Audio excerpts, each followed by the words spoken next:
Yeah.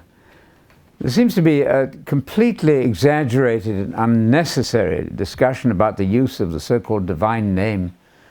Restoration Fellowship stands for the point of view that if you want to say Yahweh or Yehovah, which is quite possible, that's fine. Or you can write Yod-He, Vav-He. There's no prohibition against that. However, to make any issue out of it is an implied criticism of the New Testament scriptures. That's the dangerous part.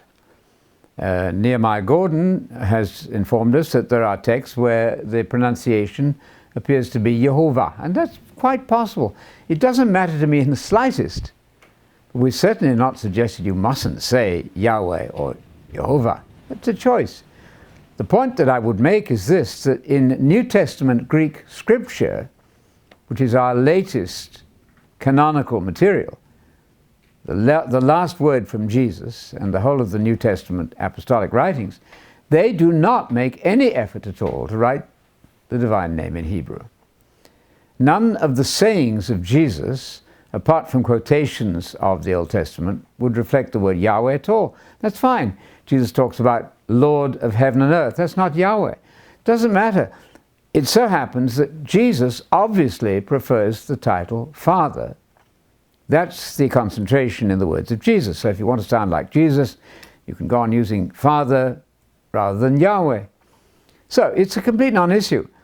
But please note that once you say and insist on Yeshua as the real name for Jesus, you're using a Hebrew name. That's fine. It's not actually the Aramaic, which is probably the name by which he would have been called. It doesn't matter.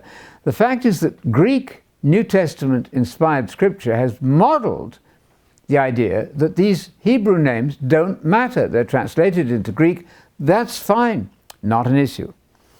I think the basic understanding or misunderstanding that some suffer from is this, that we know that the name of Yahweh is to be made known to everyone. Jesus, in fact, said, I've given them your name in John 17.